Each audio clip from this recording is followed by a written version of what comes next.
প্রধানমন্ত্রী তারেক রহমান মালয়েশিয়ার সফর শেষ করেছেন বলা যায়। ইতিমধ্যে তিনি চীনের দালিয়ানের উদ্দেশ্যে আকাশপথে মালয়েশিয়া ছেড়েছেন। কুয়ালালামপুর আন্তর্জাতিক বিমানবন্দর থেকে তিনি দালিয়ানের উদ্দেশ্যে রওনা হয়েছেন এবং এর আগে একটি কর্মব্যস্ত দিন কাটিয়েছেন প্রধানমন্ত্রী তারেক রহমান, সাথে ছিলেন স্ত্রী জোবায়দা রহমানও। এবং আনুষ্ঠানিকভাবে আজকে মালয়েশিয়ার প্রধানমন্ত্রীর সাথে তিনি সাক্ষাৎ করেছেন, বৈঠক করেছেন এবং বৈঠকে যে বিষয়গুলো আসলে মানুষের মনোযোগের কেন্দ্রবিন্দুতে ছিল সেই বিষয়গুলো উঠে এসেছে। যেমন মালয়েশিয়ায় বাংলাদেশের শ্রমবাজারকে কেন্দ্র করে প্রধানমন্ত্রীর এই সফর নিয়ে আগ্রহ ছিল অনেকেরই, এবং সেই আগ্রহের জায়গাগুলো ভালোভাবে স্থান পেয়েছে বলেই মনে করছেন প্রধানমন্ত্রীর সংশ্লিষ্টরা। এবং যারা বিশ্লেষক তারাও বলছেন যে এই আলোচনার মধ্য দিয়ে, অর্থাৎ দুদেশের প্রধানমন্ত্রী পর্যায়ের বৈঠকের মধ্য দিয়ে বাংলাদেশে বন্ধ হয়ে যাওয়া বাংলাদেশের যে শ্রমবাজার মালয়েশিয়া, সেটি আবার পুনর্জাগরিত হবে এবং আলোর মুখ দেখবে।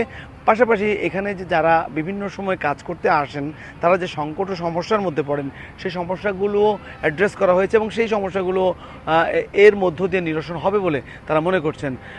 তো এই মুহূর্তে আসলে মালয়েশিয়ার কুয়ালালামপুরের যে পরিস্থিতি সেটি হচ্ছে যে আমরা যারা আছি তারা এখনও এখানে অবস্থান করছি।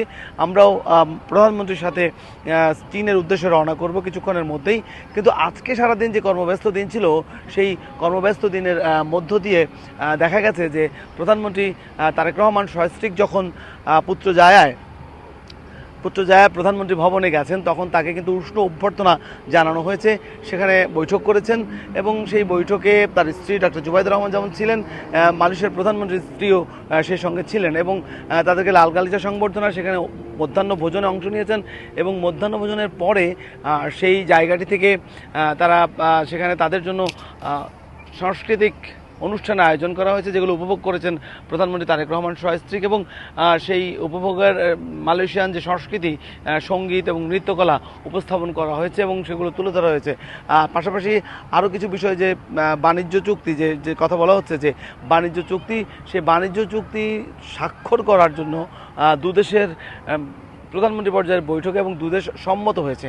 সেই সম্মতির জায়গা থেকে বলা হচ্ছে যে বাংলাদেশের এই বাণিজ্য চুক্তি সম্মতি হওয়ার পরে এই দুই অঞ্চলে যে অর্থনৈতিক উদারীকরণ সেই বাজারটি উন্মুক্ত হবে এবং এতে বাংলাদেশের শ্রম বাজারও উন্মুক্ত হবে।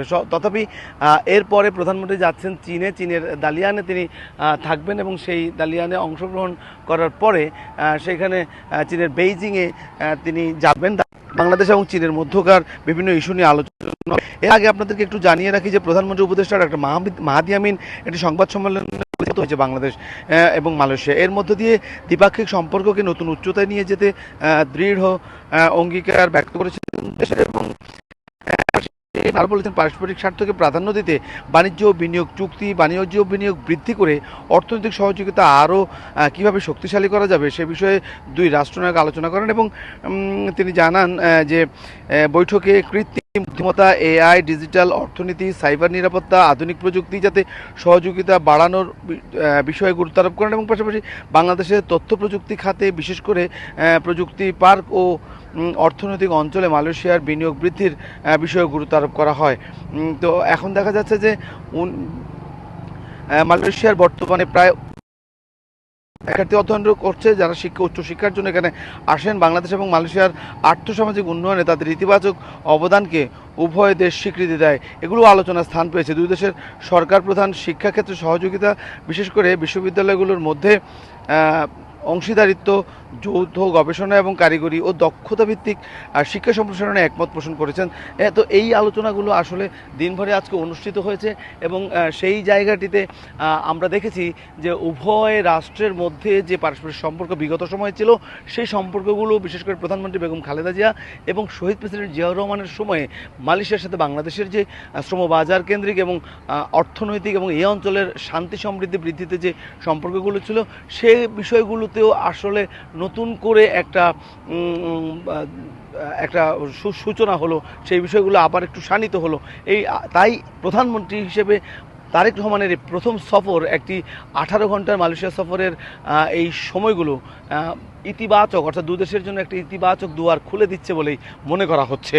তো প্রধানমন্ত্রী চীনের দালিয়ান থেকে বেইজিংয়ে যাবেন এবং আগেই বলেছে যে চীনের সাথে যে চুক্তি এবং চীনের সফরের দিকে আসলে মানুষ বিশেষ করে তাকিয়ে আছে, যেহেতু পরাশক্তি হিসেবে এই অঞ্চলে চীন এবং ভারতকে ভাবা হচ্ছে। কারণ এর আগেই, সফরের আগে বলা হচ্ছিল প্রধানমন্ত্রী দিল্লি যাচ্ছেন না বেইজিং বা চীনে, সেই বিষয় নিয়ে এক ধরনের স্নায়ু চাপ বা এক ধরনের বিশেষ করে পররাষ্ট্র নিয়ে যারা আলোচনা করেন কূটনীতি নিয়ে, তারা কিন্তু এই ধরনের একটি কথা বলেছিলেন। সেক্ষেত্রে প্রধানমন্ত্রী দুদেশকে বাদ দিয়ে তৃতীয় একটি দেশে সফর করেন এবং সেই চীনে বিশেষ করে যখন তিস্তা ব্যারেজের কথা বলা হচ্ছে, সেটি যেমন আছে, বড় বড় প্রকল্প আছে, তো প্রধানমন্ত্রী কিন্তু 3টি অর্থনৈতিক বাণিজ্যিক সামিটে অংশগ্রহণ করবেন, সেই বিষয়গুলো সেখানে উঠে আসতে পারে।